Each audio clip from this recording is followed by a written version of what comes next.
and we are very delighted to welcome you today for this roundtable about video on demand in China. And I would like to introduce you Liz Shackleton from Screen International, who will moderate this panel, and Mr. Hupo from Deloitte, who will introduce with a speech and a presentation of the market. So please, Liz, if you want to come with me right now. I feel very alone.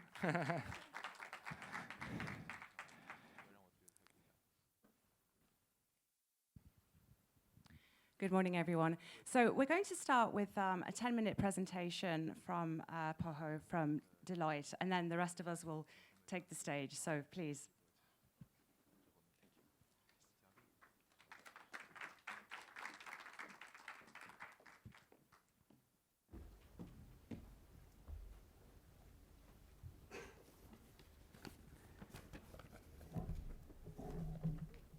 Sorry for the spooky image of a ghost lantern, but it's just supposed to be happy a moment. It said lucky. My name is Poho. I am the TMT sector leader of Deloitte China, as well as a strategy consultant with the Deloitte. TMT stands for Telco, Media, and Technology. And film is a part of media, a very important one. So I'm here to talk about VOD. It's basically, I would say the title of today is called Searching for Profitability, because I personally believe we are at the tipping point of see some money back after a long, painful wait time. I will start. This is the busy chart. VOD market is in China is a part of the overall movie and television business, but with the slightly additional level of complexity. So on the left side, you have the content provider, and you have here you have the licenses. So in China, VOD is subject to government regulation. That's the additional level of complexity.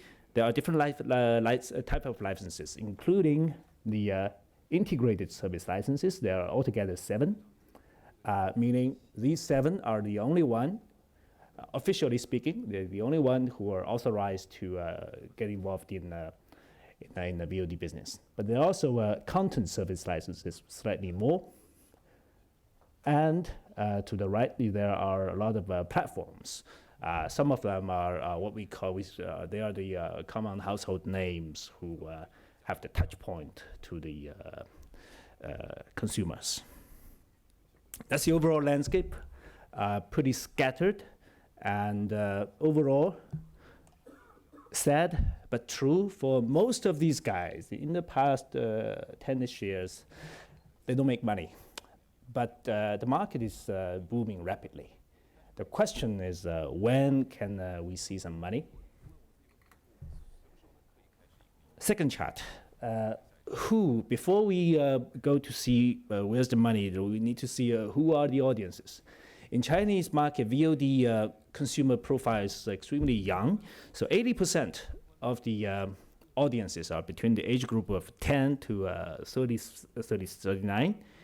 And among them, 1/3 are between 10 to 19, which means 1/3 of the VOD audiences, they don't have the financial power to pay, actually. But hopefully, as they grow and get used to it, get more money to spend, they will start to spend money. That's the hope. And the market is trending towards maturity pretty rapidly due to the, I would say, the education of the VOD players and offering a lot of free content and good access and pretty good contents. As the result, the install base is already pretty large in the sense that the new ad is starting to slow down. And if you look at the revenue source on the lower bottom, the green one, the light green one is the advertisement. So you see all the other incomes are pretty small. The really driver of the revenue growth is from, historically, has been from advertisement, which is a dilemma, because if there's too many advertisement, it will just interfere with the user experience, people lose interest and shift channel. But if not enough, then the VOD players don't get enough money. How to resolve this problem? This is the historical view. In terms of the VOD platform, it's actually quite concentrated already. Look at the top, if you look at market share, the top four players already took almost 80% of market share. And the next tier of players like PBTV, etc., they are significantly smaller in terms of market share. So the structural wise, it's starting to consolidate. However, if you talk about market consolidation, you see profitability of every player improves, but not yet. On the right-hand side, you see in 2014 versus 2013, as an industry, VOD market loses more money. What happened? We think that's the darkest moment before the money, because this is the last battle. This is the last battle that there got to be some winners surface out of the first camp, 1 or 2, 3 max. And then probably industry structure will settle for a better future. If we look at a little bit deeper into a little bit more details into the cost structure, why it's so difficult to make money for VOD. The cost structure of a typical VOD platform includes you need to buy the bandwidth, you need to buy the royalty fee, and they have all the other money, marketing, labor, etc. One of my good friends is the founder of the leading VOD, and he told me that's a pretty simplistic way of making money. You buy the content, you sell the advertisement, and see which one is bigger, and then you know you're making money or not. In the past 10 years, it's not making money, okay? And the holy grail is, when can the consumers finally pay for view? Right-hand side is Netflix. The majority of income is from paying viewers. And the left-hand side is China. The majority is advertisement. And we want to know what is the future going to look like. We certainly hope that as the age group, these undergrad students, which compose of the majority of the viewers, as they earn money, as they get used to paying for viewer high quality, probably this part is going to grow bigger.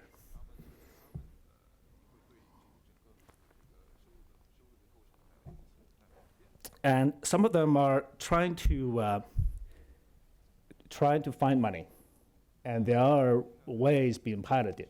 So, for example, pick up knife and the cut cost. For example, try to purchase the content or create their own content, so that better control and lower the cost of content acquisition. And some of the guys partner with BAT. BAT stands for Baidu, Alibaba, and Tencent. And actually, the top VOD players, they are actually backed. Most of them are backed by BATs, so that they have access to capital. And there are other approaches. And Deloitte, we did some analysis of the activities that players try to turn a profit quicker. And we make a list of the magic number 8, but some of them are repetitive and overlap. I'm not going to read through them. But basically, there are 4 areas to find money. The first is to get more advertisement money. And second is to get more non-advertisement, primarily from paying viewers or trying to get money from other part of the value chain, for example, buying and selling content.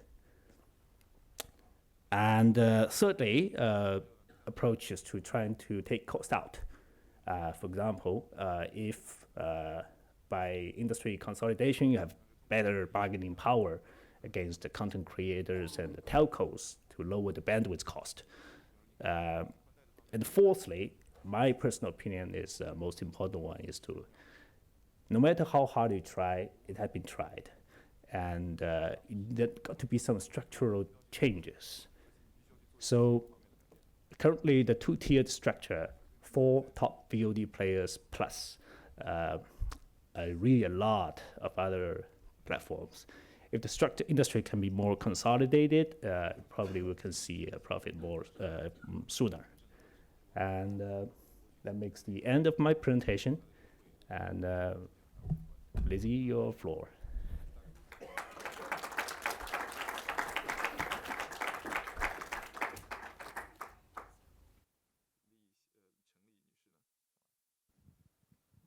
So I'd like to invite all of our panelists to the stage now, if that's okay.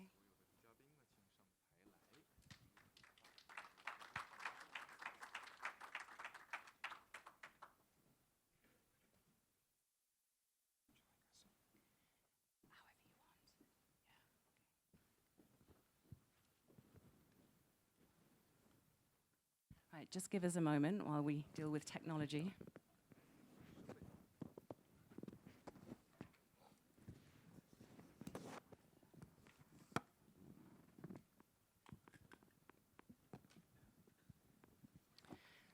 So I'll just start by giving a brief introduction to the panelists.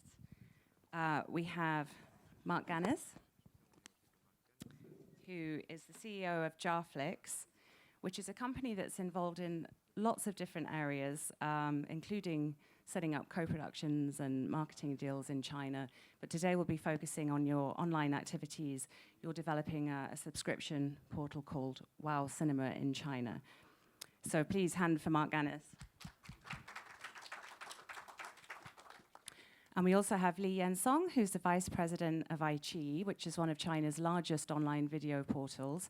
And he's also the President of iQIYI Motion Pictures, which is the recently launched film and TV production arm of iQIYI. So thank you for joining us, Li Yensong.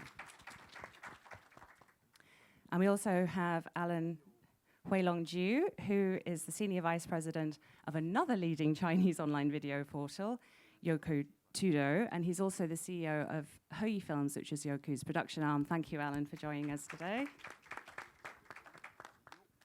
And we have David Yu Lee, who's the founder and CEO of Leading Media. David is somebody else who's also involved in lots of different areas in China and has been bridging the US and China markets for a long time. He recently helped to set up the Alibaba and Lionsgate streaming service in China, and he's also acquired the digital rights to several large libraries from US sales companies, and he's now involved in selling those rights to China, but we'll come back to that later. Thanks, David, for joining us.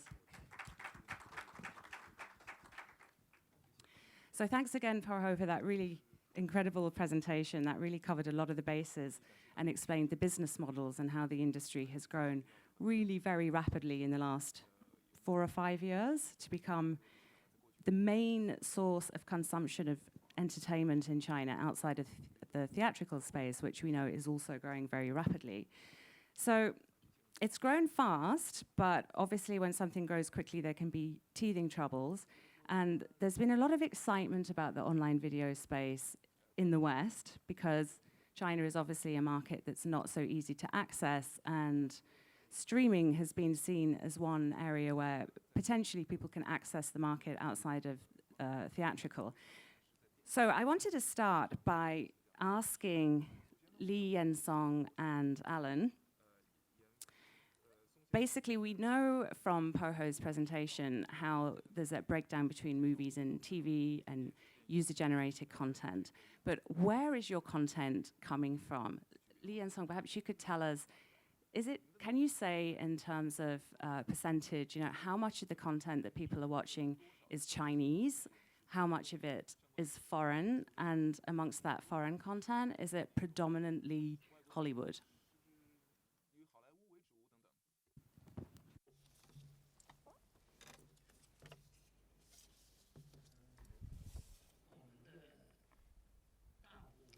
The majority of the content is from within our domestic market. In 2014, our revenue was about 4 billion renminbi, and most of it was used on purchasing, about 50% used on purchasing content. AOD, TOD, SOD, most of the money is you spend on AOD. In the last year, the model of SOD grew very quickly. In fourth quarter of 2014, the revenue received from membership was about 70 million renminbi, which is a growth of 65% compared to the previous year. In terms of advertising revenue, we grew about 30%. In terms of the film market in China, we know it's been growing very quickly. From 2013, it was worth 17 billion, and last year it's worth at a value of 300 billion renminbi. Of course, copyright protection is more important. Most of you may not know, but in China, the cost of copyright material or content has grown about 2 to 3 times in the last year. So in terms of payment, so earlier you asked about the content, where does it come from? Most of the content does come from overseas rather than from domestic content. In SUOD and TOD, so 70% comes from foreign content, and in AOD, 30% comes from domestic content. So if we look at content, just proportion of this content, it's about the same. But let's talk about in terms of payment. For our company, because a lot of content comes from Hollywood, so this is to say that foreign content is about 60% of the content that's you need to pay for comes from Hollywood. And domestic content would be about 40%. But having said this, we also have the ICE network content. And domestic movies, about 15% of the content are domestic movies. So if you look at, in general, the iQIYI conglomerate, whether it be TOD, SUOD, AOD, the proportionality is about the same. But do you ever buy content that's not Chinese and not English language, European content, for example, or maybe content that's made in English but not in Hollywood? I mean, I understand that Korean TV dramas are quite popular, for example.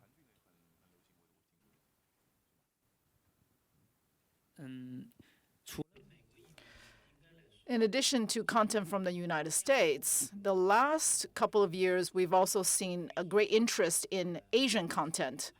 For example, television series from Korea, movies from Korea, movies from Taiwan, entertainment, variety shows from Taiwan. But of course, having said this, in the last 3 years, we also introduced a lot of European content to the Chinese audience.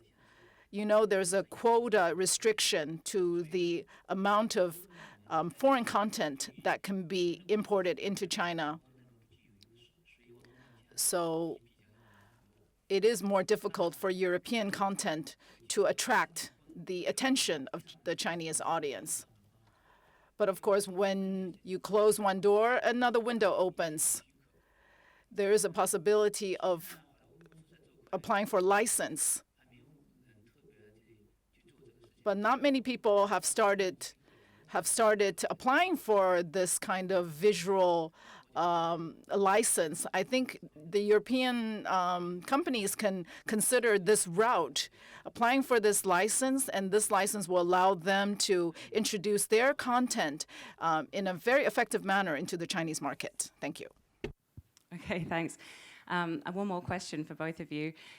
How important are movies in your content mix? Do you find that it's movies that are really driving the traffic, or is it shifting a little bit towards TV series?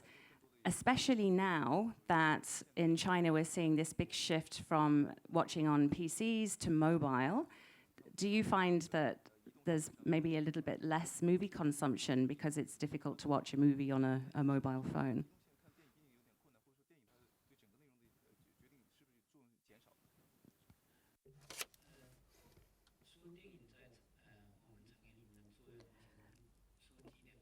In terms of movies, first of all, movies in terms of entertainment in China, it is different from the entertainment habits of the West. For the Chinese, movies is number one in terms of source of entertainment.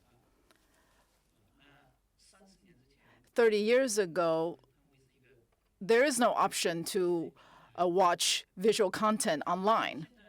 But now there are many different platforms.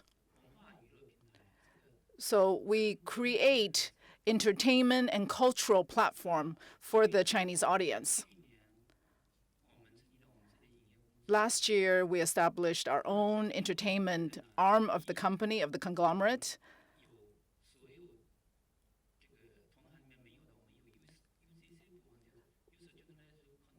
We have this user-generated content on our website, on our platform. So there's a lot of user IP. So we have a lot of user-generated content that's being shown on our platform. So of course, when in the process of making a film, there's a lot of derived products or derived content that can be shown on our platform.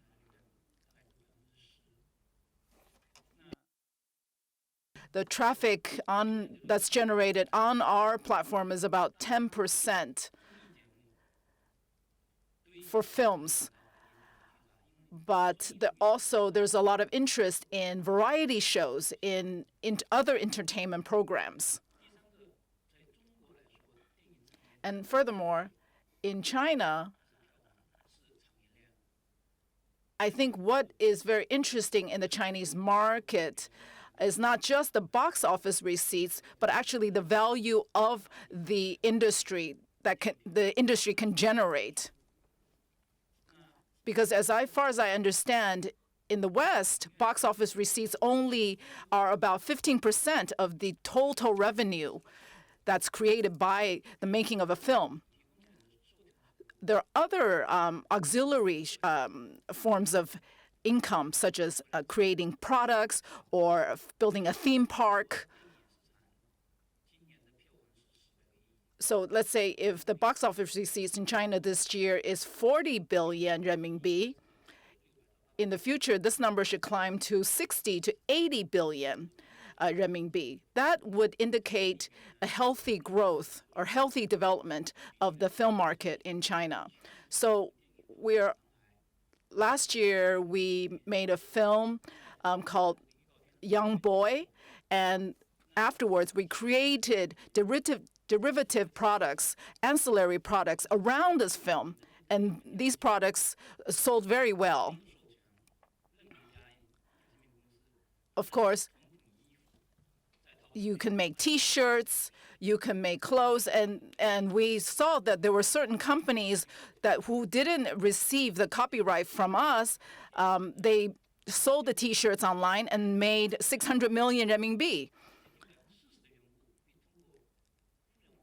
currently 40% of Chinese moviegoers will purchase their tickets online.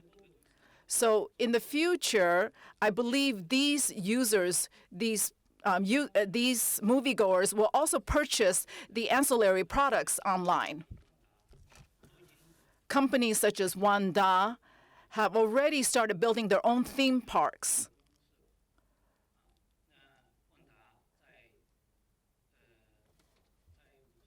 Wanda in the city of Wuhan, as well as in the city of Qingdao, have built entertainment theme parks.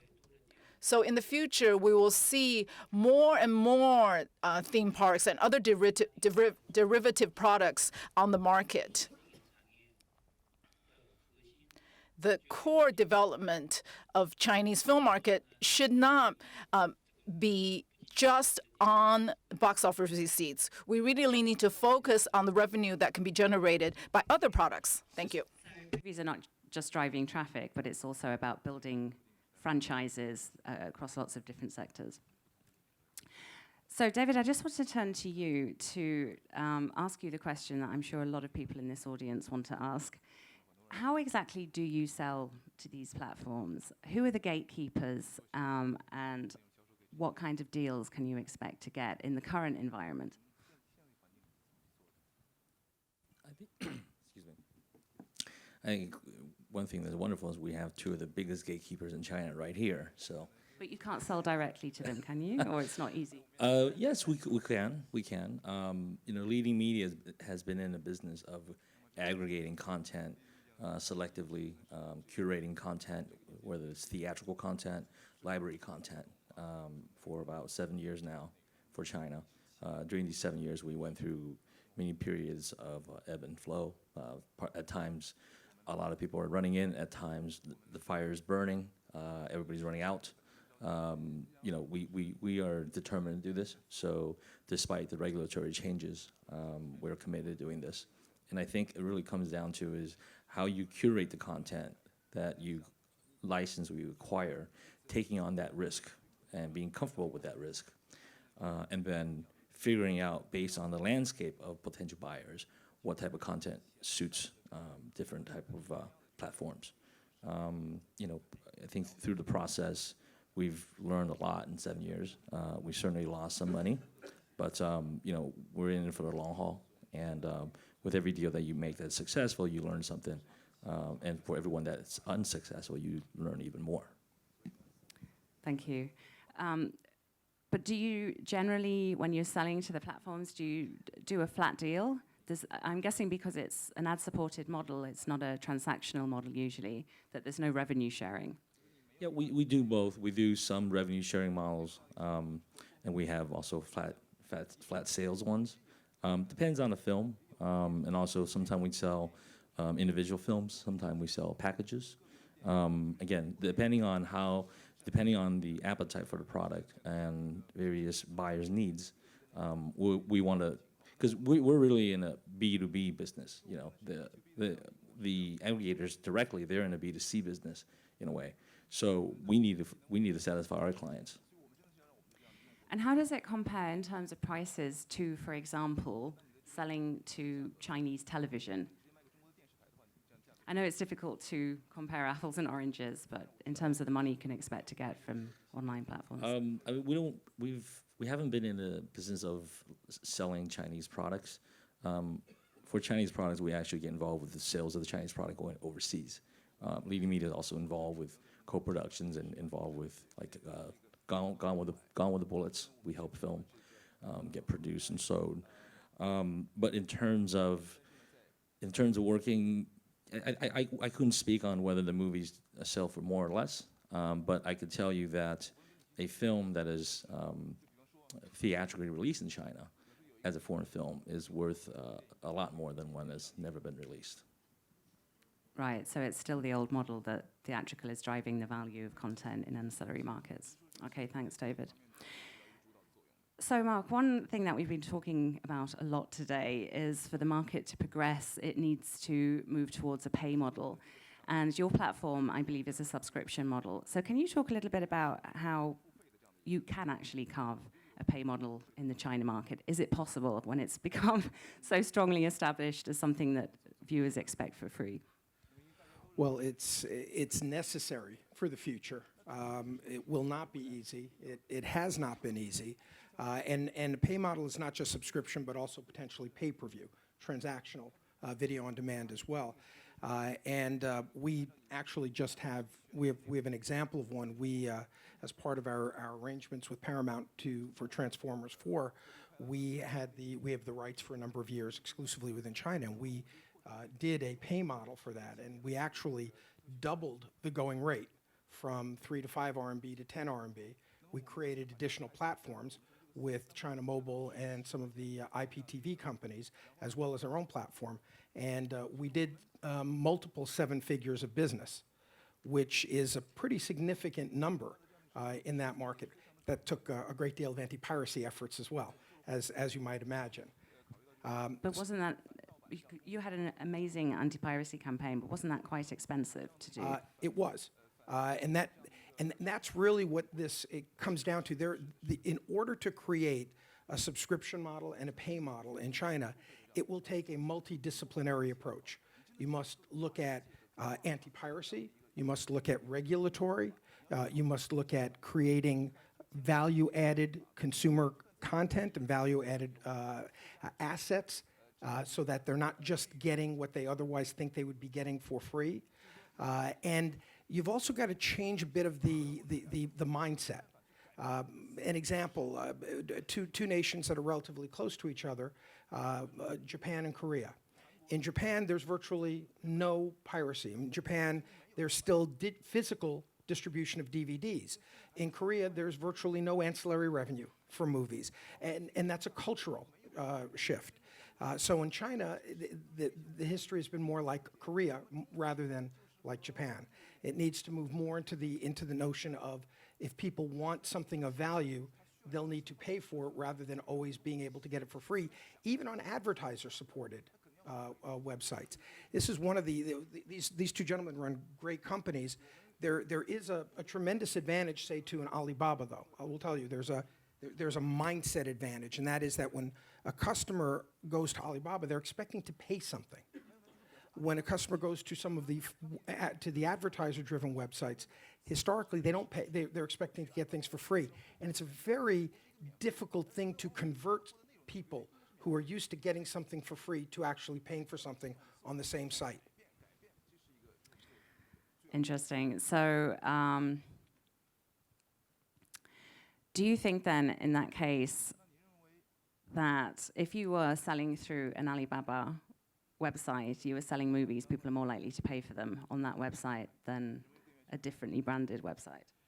Well, when they're used to paying for something, we had experience with China Mobile, with Transformers 4, they're used to paying for things when customers go to China Mobile. That actually makes a difference. When we go to Best TV, with Shanghai Media Group's IPTV division, they're used to paying for content there. There really is a mindset. There's an example in the newspaper industry that people talk about, and that is when a newspaper has been given online for free, the New York Times, for example. They have had a terrible time trying to convert people, even at almost giving it away for free, to pay for a small amount. Whereas the Wall Street Journal, which has been a pay portal from day one, people don't think about paying $20 a month or so for it. Point being, the mindset, the expectations of the consumer really makes a difference here. Right, thank you very much. So, Alan Lee Yansong, if I can come back to you. I know that you have made efforts to create a pay channel, and I think it's actually been quite successful. Could you explain a little bit about how you've approached that, how you've set up your pay channel, and what kind of response you're getting to that?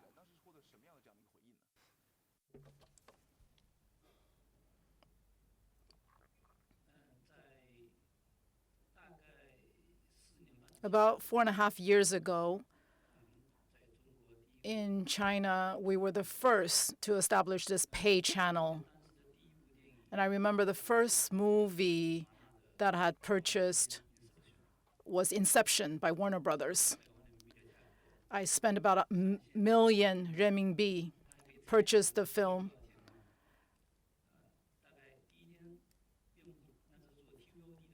Then I use the TVOD model. So it cost about 400 RMB to watch the movie.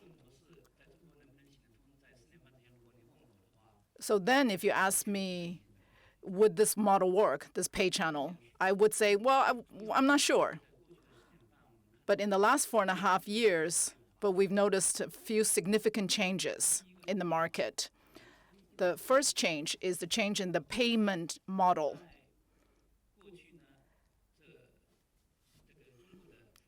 In the past, the Chinese payment market was very different from the European or the American models.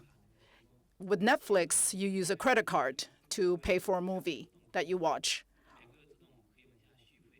Or you have a set amount of money that's deducted. Well, in China, we didn't do it this way.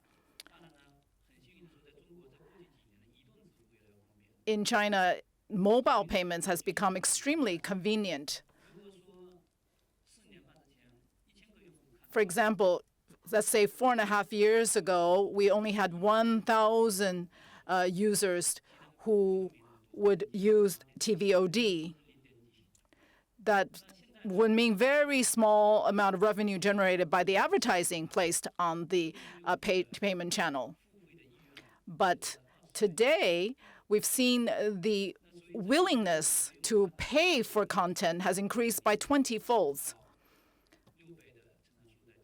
So growth is being marked at a rate of 500 to 600%. So what is the real opportunity that lies in the Chinese market? It is being able to recognize the potential at an early stage, because the Chinese market is very explosive. Once it grows at lightning speed. So 4.5 years ago, people were not used to paying for Chinese movies or the Chinese content. So they would have a subscription, SVOD model, and pay per month for unlimited content. And every province, every city had its own network. So it was very hard to create a platform that was that covered the entire country. In April of 2011, I worked together with Mr. Li of iQIYI, as well as with CCTV. So we built this system of payment for Chinese content. Of course, having said this, if you want to watch Hollywood movies, you always have to pay in China. But for domestic movies, the payment for domestic movies marked a new change in the Chinese film industry.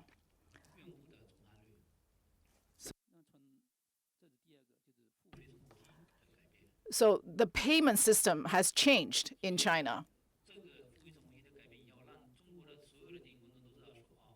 This change basically also indicated a change in the mindset. People started understanding, realizing you have to pay for content. About 6 to 7 years ago, I met with William, and we talked about how we can work together to fight piracy and copyright infringement. We know there's a website, the CEO of this website with pirated content has been arrested. So there's also, legally speaking, there's been more efforts towards fighting piracy and intellectual property infringement.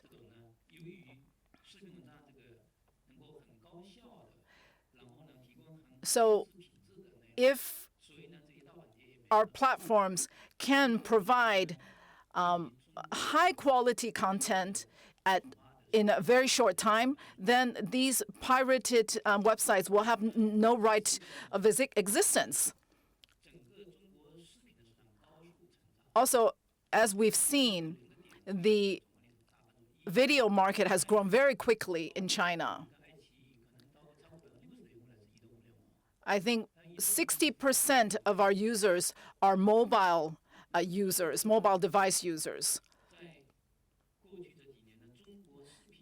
In the last few years, advertising on video platforms has also grown very quickly. And this, of course, has driven the growth of payment. So as a business model, I have some reservations or concerns about the development of the market in the future. The different models of VOD, TVOD, SVOD, AOD. So advertising AOD, that's pretty straightforward. But TVOD and SVOD are very different. So in China, the SVOD market and the TVOD are very different. So if we're talking about SVOD, we also need to calculate the cost of the advertising that we integrate into the platform.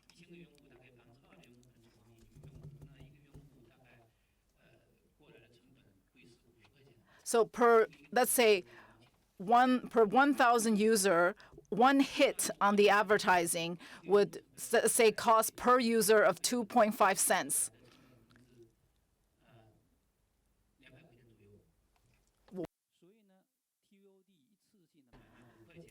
So SVOD, let's say if the cost per user per film is 5 renminbi, this model is not sustainable.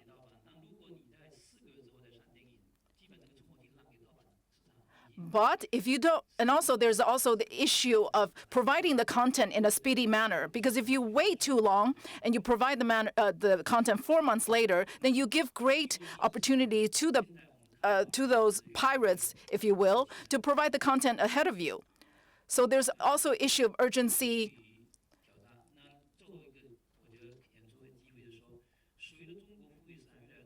So I predict the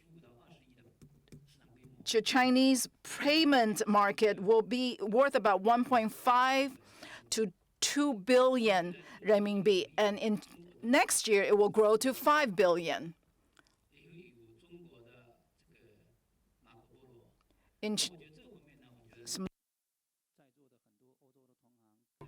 In China, we're providing television programs such as House of Cards and Marco Polo. These are also very attractive to the Chinese viewers. Okay, thank you. A lot of interesting points I'll come back to, but Li and Song. I agree with Mr. Zhu in terms of his forecast on the growth of the market. I also want to say a few things relating to what Mr. Ho had mentioned in his introduction.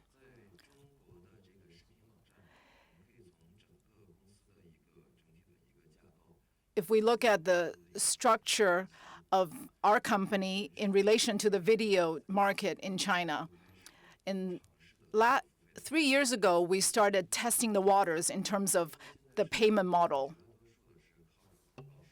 Most websites now survive based on revenue from advertising. But gradually, we've noticed that whether or not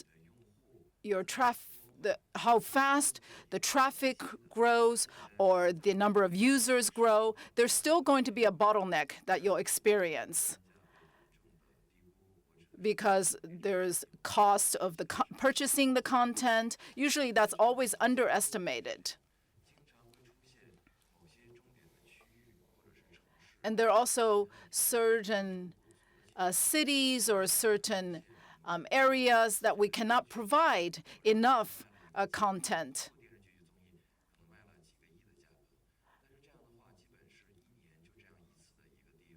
And sometimes a television production can be sold for 100 million renminbi. But that's only one isolated case.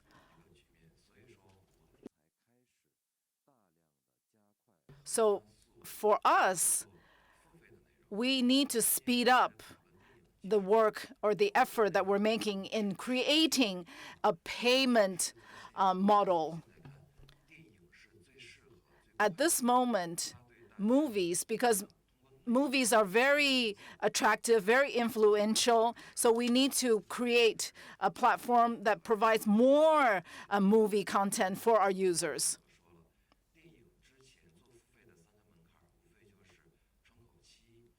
So providing movies, the content for our users, we need to provide ease of payment, very quickly making the contents available before the pirates have a chance to provide the content. So this is the direction that we need to take. But I think, again, we need to focus on the wealth of content. In China, there are more than 100 million users who pay for video games. But they don't pay online. They buy a telephone card or a card that they can use to pay for playing video games online. Or they top up the cards, they charge the cards at an internet cafe. Or they go to kiosks where they sell these cards that they can use to play video games online. Because if they don't pay, they won't be able to continue to play the games. I mean, the appeal, the draw of playing these games is so big that they're willing to, go down the street or go to different vendors to buy these cards. So we need to create this kind of buzz, this kind of enthusiasm for the content, for movies. And if we talk about traffic of movies on the different websites and the different portals, at iQIYI or at Youku, traffic of movies ranks probably number 3 or number 4 in terms of the content traffic on our websites. Having said this, we cannot continue to provide the movies for free.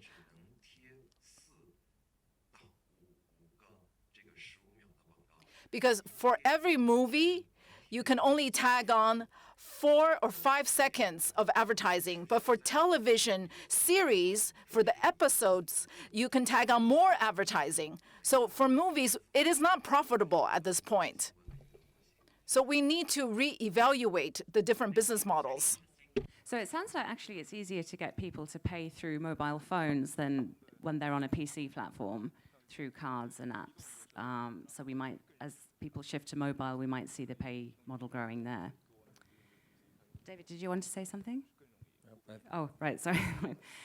Because one thing I am going to ask you now, we've touched on it, it's about, and Mark also, it's about the regulatory environment.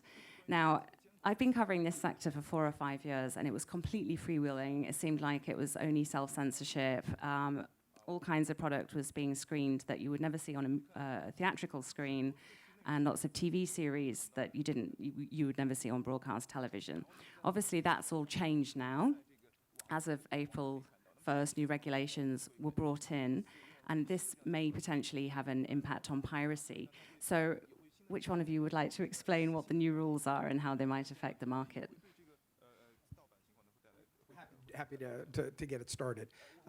There have been some major changes in the way the Chinese regulatory authorities are handling the digital video markets. First, must need to understand that the technology far surpassed in terms of speed the regulatory environment and the rules and regulations, and as a result, there's some catch-up taking place right now, and also there's a perception by some around the world that that the Chinese government has, regulates things that others do not. The reality is, in the United States, we have the FCC that regulates, and Canada, try and have a foreign-owned media company in Canada, and you'll find out how difficult that is. So there's regulations that occur in almost all countries around the world. It's in different forms, in different ways, and so it's to be expected there'd be regulation in China as well. What has happened now is that, as it relates to content, there used to be the opportunity to self-censor, especially as it related to TV shows, but also for movies. That's now been eliminated. So the process is a time-consuming process where, for TV shows, the entire year of TV shows needs to be submitted at once, and then 6 months, 9 months, or a year later, approval might be given with edits. Because it was the case, wasn't it, that you could get a series of Game of Thrones or House of Cards that was playing almost simultaneously with the U.S. transmission, but those days are gone, right? That is correct. Those days are gone. And similarly for movies, I mean, there was a time. I'll give you an example. There was a popular movie in the West, World War Z, which actually was rejected for theatrical release because of the zombie concept to it, and it was rejected. But it was on at least one or maybe two websites in China that bought the rights to it. That wouldn't happen any longer as well. And so those are examples of changes that have occurred. There also there has been this way of the Chinese consumers getting around the regulatory and the censorship restrictions by using VPNs, and that is another area that the government has been really cracking down on the use of VPNs. And for example, there was a study that came out from a British outfit some months ago that said that there were over 20 million users of Netflix in China, illegal users of Netflix in China using VPNs. I mean, they're paying for their Netflix subscription, but... Or somebody else was paying, a family member or somebody was paying for it elsewhere, a friend elsewhere in the world, and they were tapping into it through a VPN. So Netflix wasn't making the money off of it. No one really was, and that was a way to get around the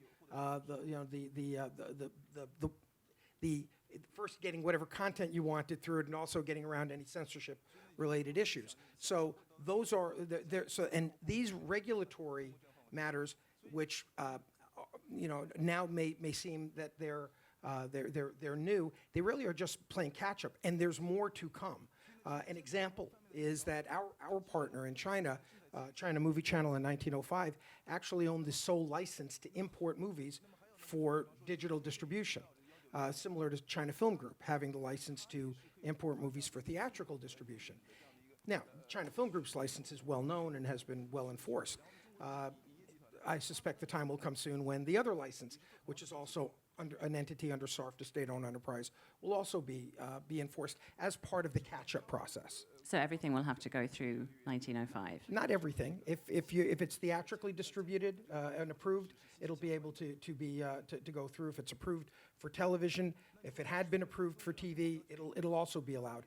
But newer movies will need to go through that process, and that's to be expected as the regulatory aspects catch up with the technology movement.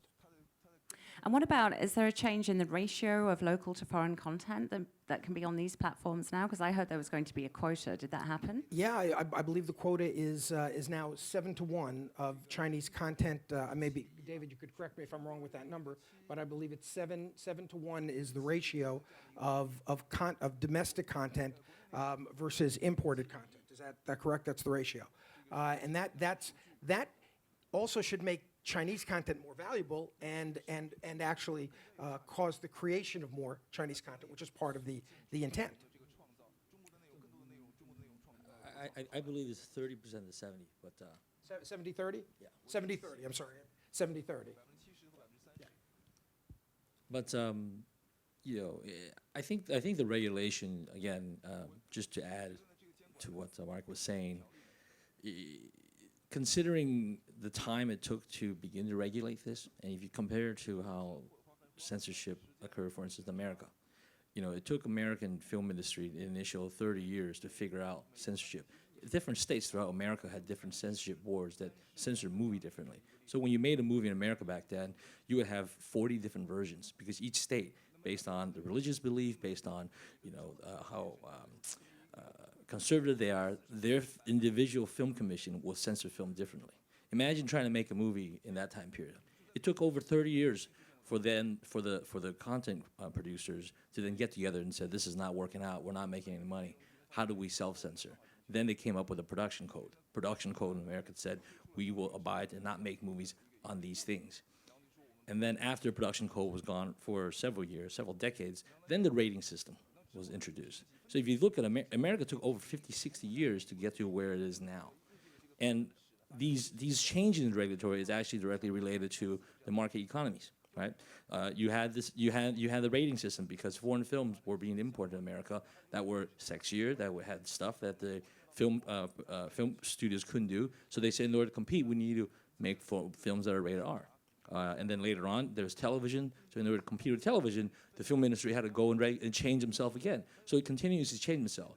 If you compare that and the progress that China has made, China is just leaps and bounds ahead of them. And I think that's a very important point to make because often in these type of panels, you get a feeling like there's a lot of China bashing. China's doing this, China's doing that. I think I commend the authorities because I don't think it's a easy job to be having right now. Having said that, as a parent, as a content provider, aggregator, of course I feel like, well, why don't you just let me bring in more content because I can make more money. But as a parent, I have 2 kids. I feel much safer having my kids on the internet in China than in America. Good point. I live in both places. I spend half my time in China, half my time in Los Angeles. The internet scares me with my kids. I have an 11-year-old and a 9-year-old because you can access anything with a couple of clicks. And David, as I recall, there is no rating system in China for movies. Not yet. Right. Is that coming? A rating system in China? It might be, but right now the notion is to continue censoring for the entire populace as opposed to segmenting it by age or that kind of thing. But there is no rating system there, so it's not like something is too violent or too sexual. It's either good for everybody or it's good for no In or one. it's out. Okay. I think the rating system, when it comes, it'll definitely come earlier than 20 years. That took America to get there. Right. But in terms of the impact that these changes are having on piracy, because we've talked about, Alan, you were talking about it's very important to get content to the market quickly to prevent piracy. And now with TV shows, it looks like you're going to have to wait 9 months minimum to see the new season of House of Cards, for example. So obviously that's going to impact TV shows. Do you think, is there going to be any impact on movies? Because it probably will take much longer to get movies to these platforms. Is that true? Well, the movies may wind up having a similar time frame, but you don't have a season with a movie. So you can go in with one movie as soon as it's released, or even before it's released, to get approval to come in. So you don't have a time lag there. But how long does that process then take? Well, it'll depend to a degree. It'll depend on the movie. Does it require a lot of editing? Is it one that would fit or wouldn't fit for the Chinese market? You'd look at it in a very similar way as you would for theatrical release. And let me tell you, the parties generally know what will be allowed and what won't be allowed after all these years. They're relatively consistent. Right, okay, thanks. So I just wanted to talk a little bit now about content production, because all the platforms over the past year have set up content production arms. Is this a response to the fact that it's becoming more expensive to buy foreign content and also more difficult to get it into China?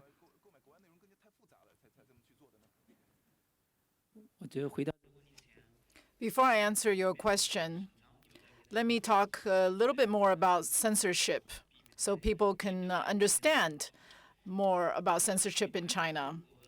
In the past, all the Chinese films, all the TV shows that are shown online have been censored. So a lot of American films, a lot of foreign content, they did not go through the Chinese censorship process. So actually, the foreign content enjoyed a certain advantage over the domestic content because it didn't have to go through the censorship process. I've worked with some foreign partners in the past, and of course, obviously, when you work together, you need to trust each other, and you need to provide the content to the Chinese authorities so that they can review the content as soon as possible. And they will issue a license. And for DVDs, it's actually much quicker, much easier to be reviewed. So for the television programs from the US that are 13 episodes or 20 episodes, they can be sent in a package to the regulatory authorities and to be reviewed. For movies, it should, in theory, operate the same way.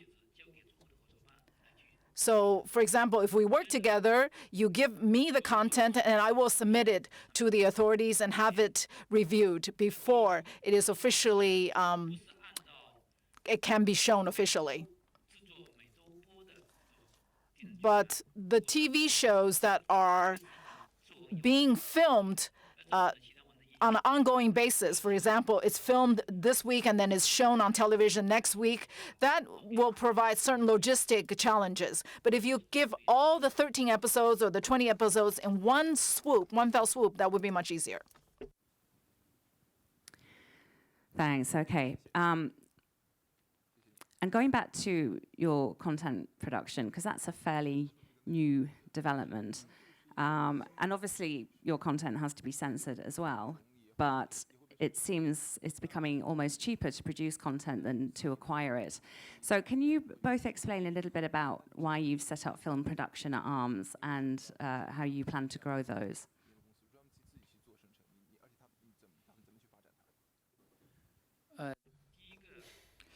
First of all, with regard to your question,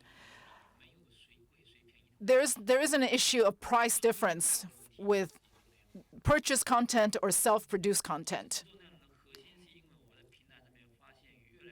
I produce my own content because I've seen there are opportunities to produce content that are interesting to my users. That's why I produce the content. From Youku's perspective, we have about 200,000 uploading of different video content. In the last 5 to 6 years, we have noticed that there are opportunities in both television as well as television as well as movies, excuse me. So, for example, last year, we produced our own movie called Old Boy. And a few years ago, there was a short film called Old Boy as well. And that was viewed 80 million times. From the short film, the soundtrack or the songs from this movie is also very popular in karaoke bars. So we analyzed the viewer habits as well as why they like this short film. And we noticed that viewers said they love the film because they love the music, they love the songs. So when we produced our movie, Old Boy, we paid a lot of attention to the soundtrack. So we composed this song called Small Apple, and this song became the hottest song in China last year.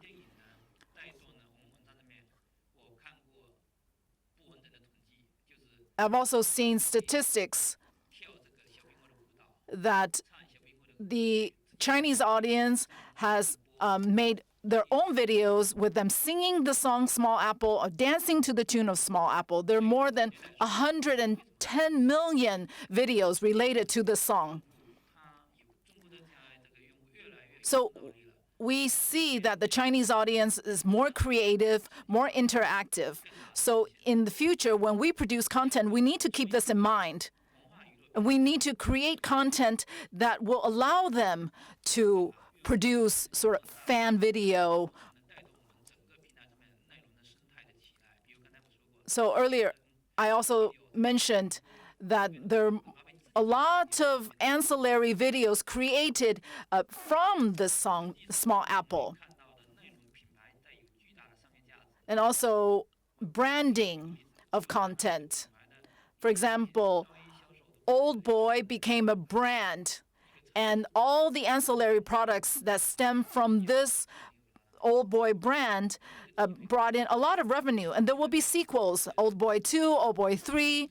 We may even work with Hollywood film companies to produce the sequels. Old Boy 1 was a co-production with Hong Kong, with a Hong Kong director. So as a whole,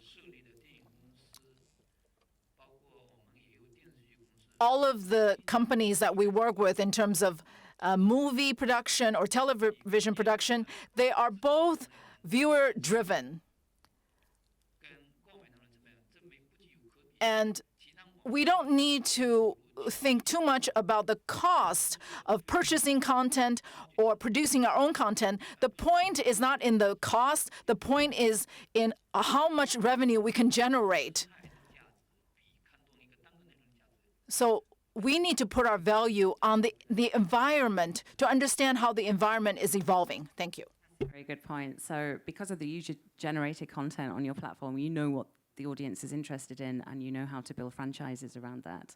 And Li and Song, I just wanted to ask you, because iQIYI is owned by Baidu, which is China's biggest search portal. So you must have access to a lot of data about what the Chinese audience is interested in. Are you using that to inform your film and TV productions? Could you talk a little bit about that?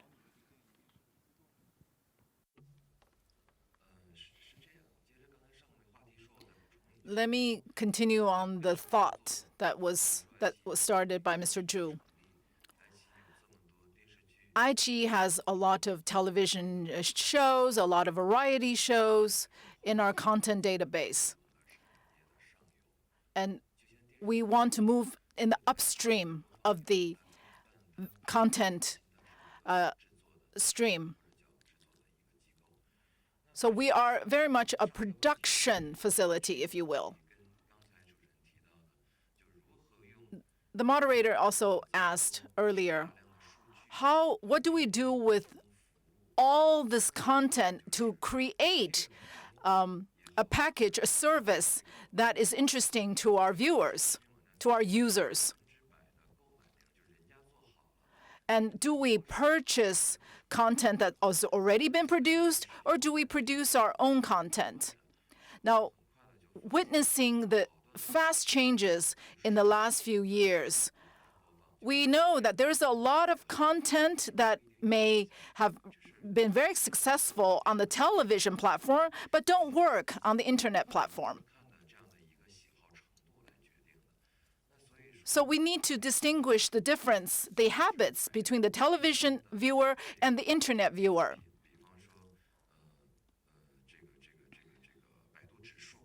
And also, do we look at the Baidu indicators to further understand our users?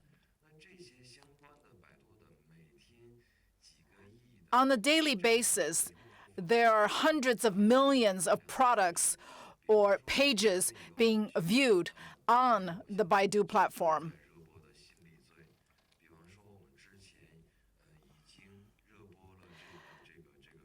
Recently, we showed a couple of seasons of very interesting and hot television programs for the youth. And so we have a lot of statistics, a lot of data that we need to analyze.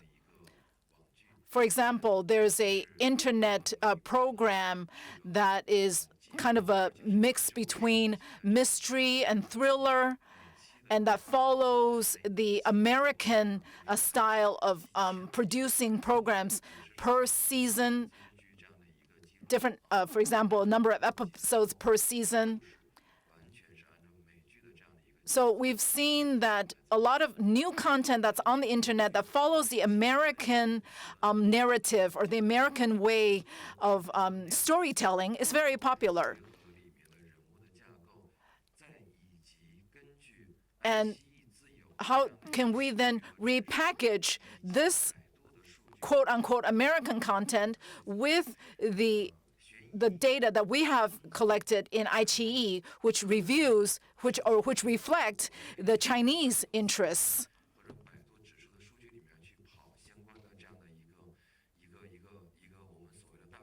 And then how can we systematize the big data model? And to analyze, for example, certain keywords that are popular, that generate a lot of traffic online, and analyze the people who behind these keywords. So if you look at the concept of big data, it may sound very obscure and very complicated, but in fact, it's very simple. For example, iQIYI, we've invested over $2.3 million in a new project which joins the supply chain of iQIYI, and we will produce internet content, for example, like internet games or internet movies, internet television shows, specifically designed for our platform. During the Shanghai Film Festival, we will formally introduce this new project. For this new project, we have joined the forces of the best talents in terms of directors, producers, screenwriters. And I think this will generate a lot of interest, not only online, but also offline.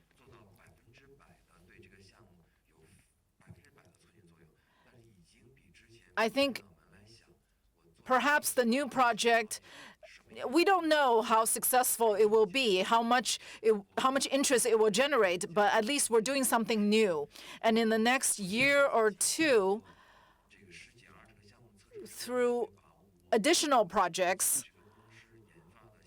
our engineers at iQIYI will have other innovative ideas to produce new products. So obviously, yeah, David. I just want to add a point. You know, it's really this game's been played for decades. You know, HBO played this game, right? HBO used to only have other people's movies. Then they said, let's get some original stuff here. It has some original content. That ended up driving more people to go and subscribe to HBO. If they didn't, they wouldn't be able to see it because there's a lot of movies that's available at HBO that are available elsewhere. So it's a combination of exclusive and non-exclusive. Amazon and Netflix, same thing. There are movies that are on Amazon and on Netflix and Hulu, and then there are also exclusive stuff that you can only get in certain places. It's about differentiation, right? Ultimately, you know, for these guys, they all have to decide what type of content they're more likely to produce, and also they're going to begin asking themselves how much leeway they want to give to the producers, which is like HBO was known to be a very production-friendly environment where it attracted a lot of producers that went there and filmmakers that went there to make stuff that they wanted to make because the broadcast networks wouldn't allow them to do it, right? So similarly, you know, these two companies will have their own flavor, their own uniqueness about the type of shows they want to make, and they will attract a certain type of producer and filmmakers that goes. Good point, and that's interesting as well, as China's production industry is quite new anyway, so it adds something to the creativity there. Another question I'm sure our audience would like to ask you. So you're investing in domestic production, but do you think you'll start investing in foreign production in the way that Netflix has started now investing in European TV. Is that something that you will do in the future?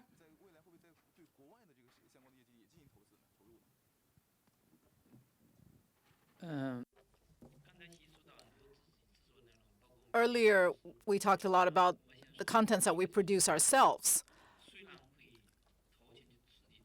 Of course, we will continue to do that, but we will also outsource the production to external companies. For example, Marco Polo was outsourced. It's more the marketing of our data. We will work with companies to further market our data.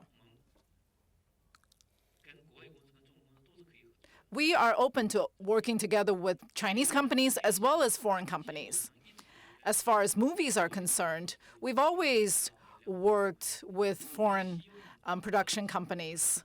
We're also interested in working with European companies such as Canal Plus.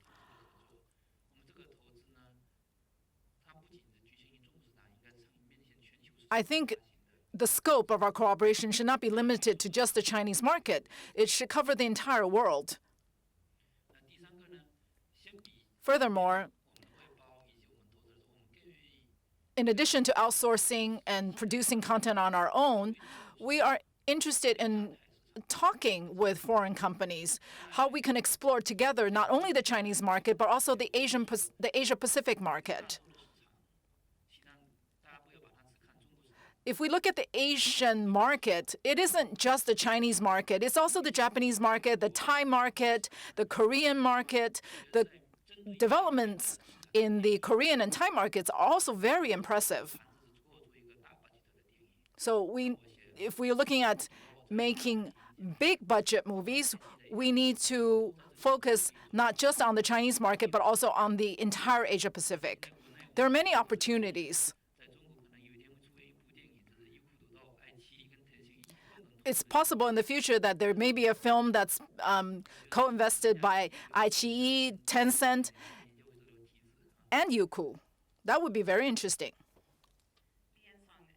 I understand that iQIYI is doing some foreign movie investment already. Is that right? Can you explain a bit more about that? Yes.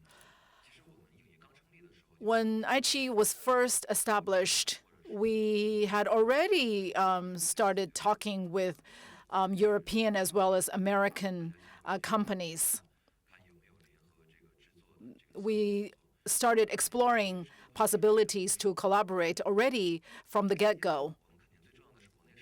But for us, of course, our focus is still the domestic market.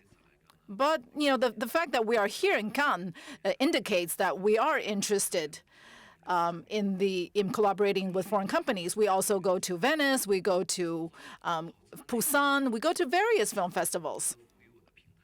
So I'm looking for a partner who can work together with me, who can bring added value to my platform.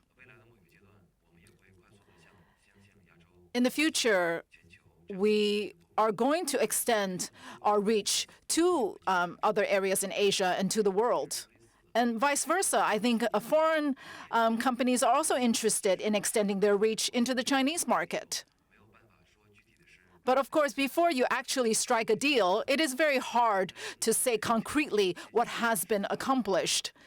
Suffice to say, I think we need to maintain a very open and an engaging and very enthusiastic attitude towards possibilities. Whether the films are going to be filmed on location in China or in Europe or in the United States, anything is possible. Actually, it's not even that important. What is more important is the spirit of cooperation and to look at this as a business. Are we going to get the healthy returns for our investment? Are we going to create more added value to our platforms? Are we going to create more interesting content for our users? Are we going to create a more interesting environment for the interaction between online and offline in terms of protection of intellectual property rights, purchasing a copyright, also in not only movies but television and games? And PPPS is the largest gaming platform in China at this point. We also have our other online platforms. The end of December last year, we invested on a new movie directed by Jiang Wen, a very famous director in China, and we created the opportunity immediately online ticket purchasing possibility, and that the box office receipts reached about 1 billion renminbi. So as far as I'm concerned, I'm interested in generating more benefit and more value for my platform. That would be the spirit of the cooperation I'm interested in. Thank you. Thank you. Well, I think we're getting to the stage where we're slightly running out of time. So I just want to open it to the floor for questions. Does anybody have a question for the panelists?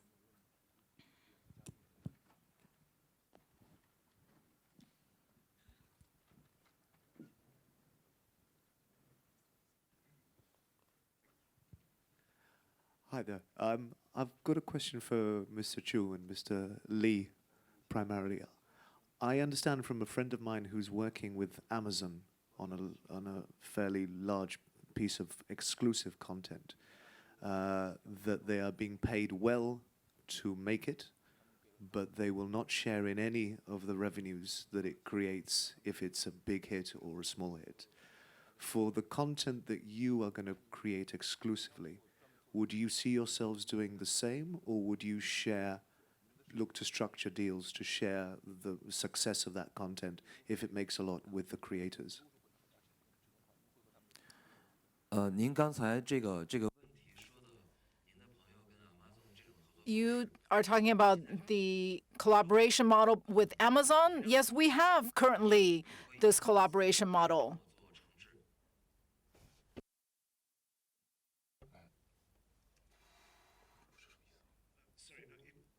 Amazon, when it makes content, 那亚马逊在做内容的话，如果是完全只给他内容的话，他付钱，来让他做，但之后的收入，他不会去和他分享。那您？ Yes. Yes, I understand. This model is something that we have right now. Another model that we have is that I don't give the content suppliers an initial investment, but after the product is completed, it can be shown on my platform. For example, a movie per payment is about 5 renminbi per month. I will give 70 to 80% to the supplier. If the content is good, I will give that kind of profit sharing. So it can be 70, 80, or it can be 30%, 50%. So the amount of profit sharing depends on the quality of the content. Yeah, I think also China has a model quite different to the West, which is almost moving towards the Japanese model, where lots of companies are investing jointly in one film and then sharing the profit. Is that right? It's definitely moving in that direction at the moment. Any more questions?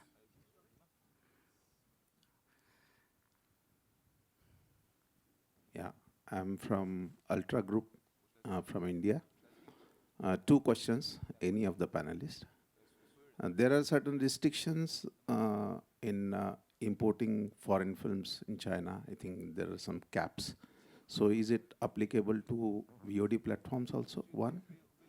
Secondly, if you want to exploit the content, foreign content, say Indian content in China, what is more important, subtitling or dubbing?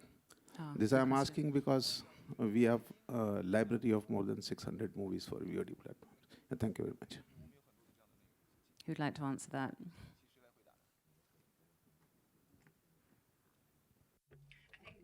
For the first question, yes, there is a quota now on foreign content being sold to online platforms, which we think is about 30% of the total content can be foreign and 70% local.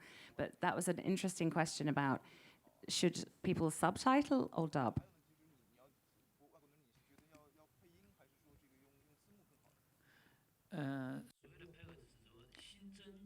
In terms of the quota, is new additional data, 30% is foreign content. But you can also get this license that I mentioned earlier. If you apply this license, then you bypass the quota. So you can talk to Chinese companies who can help you to apply for this DVD license. Secondly, Chinese audience is very used to reading subtitles. They even learn English by watching movies and reading the subtitles. So this is the benefit of pirated content. They brought in a lot of English language content with subtitles. I personally enjoy Indian movies. The Indian action movies in particular are very popular, or the Indian comedies, Indian romantic movies are very popular in China. You don't have to worry about subtitling or dubbing. As long as once you sell the content to a Chinese company, they will find the translators to a subtitle. You can create a lot of job opportunities for translators. Expensive, and who bears the cost usually for subtitling? Mark, we were talking about that earlier. 钱贵与否取决于刚才 In terms of the cost, it depends on how much we purchase the content for. If this Indian gentleman will sell it to me for a cheaper price, then that will that will cover the translation cost. An American movie, if we subtitle it, if we find a professional translator, it will cost about 1,000 to 1,200 RMB per movie. So I don't know how much you're going to sell the movie to me for. Thank you. Next question. 你好, I am a producer and director, so I was wondering if I am more into documentaries and cultural things. If I have to choose to produce things for young audience, as you say, is a good idea for China, it's better to do it in English, or you can do it, or in my case, in Spanish, or it doesn't matter, because you answered a little bit about the subtitling. What do you think is better to do?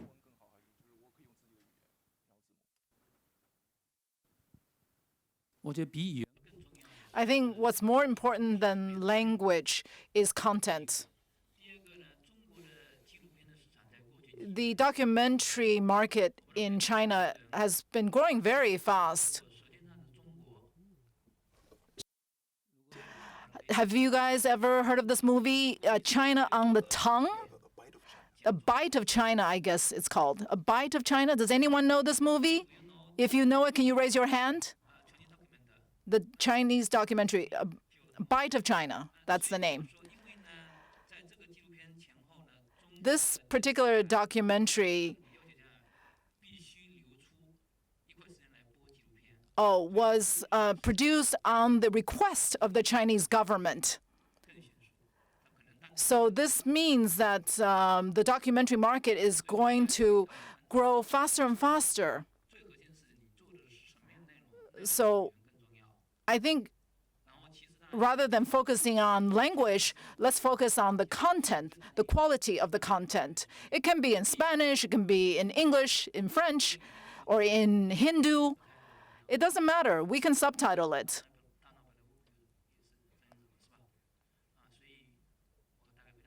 I hope I've answered your question. 谢谢。 Hi, my question is, do co-productions count as domestic or imported content when it's an official co-production with China? Thank you. For online platforms, I would have said it counts as domestic. Is that right? Both online and theatrical, it's domestic. 合拍是有规。 There are rules around co-production. The actors, as well as the location, the filming location, I think has to be about 30% of the film. So 30% of the actors, 30% of the film locations have to be Chinese and in China. So that doesn't fit into the 64 film quota. So obviously, there's going to be a much higher quota for Chinese films. And if it's a co-production, then it will be considered a Chinese film. So as long as you fit the criteria of 30% of the actors, 30% of the film locations are in China, actors are Chinese, then it can be considered a Chinese film. For example, with Transformers 4, I think that was an assisted co-production, so that would not count. Is that right? That's correct. That was an assisted production. There have actually been very few co-productions actually approved by SARFT. Even though the criteria that have been identified are minimum criteria, it's a very subjective determination. So there have been very few. There will be more coming down the pike, especially the ones that are being co-produced with SARFT entities like China Film Group that have a better shot at achieving co-production status. Thank you. So yeah, there's full and assisted co-production, and the assisted are not counted as domestic. Where's the mic? Question here. Hello, yes. I'm asking about the idea that people are viewing content using VPNs. When I was in China, I used Viper as a VPN, and it was very slow, most recently in the last month. And the rumor I'm hearing is they're going to crack down on that more. Again, to the idea of language, if they're watching content outside, do they get translated content in some way, or are they just people who can understand the language the content is in? And what's the future for the VPN? Well, on the VPNs, we discussed a little earlier that one of the areas where the government is cracking down are these VPNs that have been used for a lot more than just getting video into the country, but news content and other kinds of forms of communication. So you can expect that it will slow down even further, and to the extent they can, they will try and terminate it. Also, one of the statistics gave earlier, there's a British firm that said that there were over 20 million Netflix users using VPNs within China, which is an extraordinary number if true. And that would be cracked down significantly once the VPNs are done. And typically those are not translated, though you're getting the same content that you're watching it as if you were in the United States or Great Britain or France or wherever. That's the content you're getting. So there's obviously quite a big audience of people who can understand English then. Oh yeah, and other languages as well. VPNs, unfortunately, I don't think Viper will be very successful now that we're publicly talking about them. Because it's a cat and mouse game, they continuously upgrade their technology, then there's new VPN popping up. But VPN, the way it works is you select what countries you're accessing through, then you have a unique IP code for that country, and then you'll be able to see content from that country that's geographically limited to that country. Thank you. Okay, Liz? No, mate, it's David. Maybe, Liz, we can conclude with you if you agree to conclude this discussion. Oh, we're and running this out panel. of time? Yeah, yeah, I'm sorry. sorry for okay. that. Can I what I'd like to do is just ask each of the panelists very quickly to say where they think the industry's growing or what they see is going to be the biggest trend affecting the industry in the next 5 years. I think because here we have a lot of foreign filmmakers, I think with the proliferation of content aggregator and now investors and financiers into content, it's about more content, and also more content going into China and more content going out of China. So if you want to work with whether it's a content aggregator or working with a Chinese studio co-producing a film, a lot of these companies have the financing to finance movies, but they also would like to know how to make movies that can be exported. It could be competitive within China, and then how it can be exported. So if you have certain skill sets, certain storytelling angle, or have the ability to do certain content in certain formats that you think could be innovative, that's something you could bring and work with Chinese companies to improve and be competitive within China. If you have a better way of telling stories and accessing international distribution, you can be able to working with Chinese companies and help them export product. Thank you. Alan, what's your prediction for the next 5 years in this industry?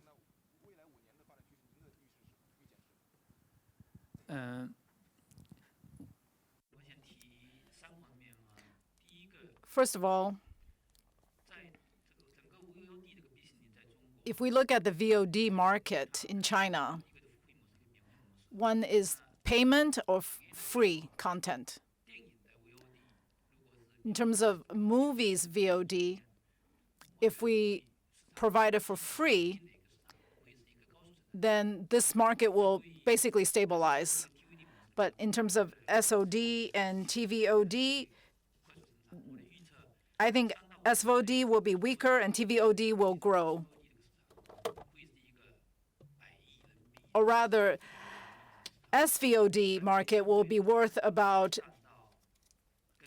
110 billion renminbi. So I think if we look at if the box office receipts is, let's say, 100 billion, then the VOD market would be about 60 to 70% of that market. And I think the need for content will only increase.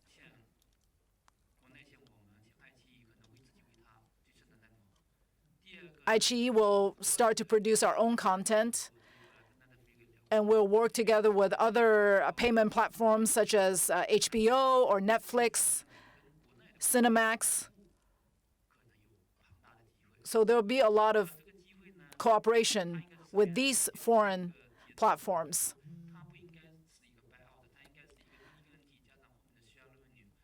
I don't think there will be just a buyout model, but it will be a revenue share model.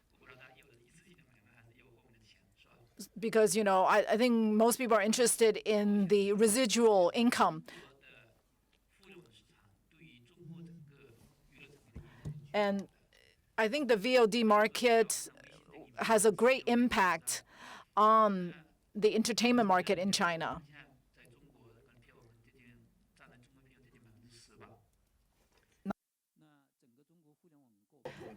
For example, buying movie tickets online, about 10% of the moviegoers, they buy their tickets online.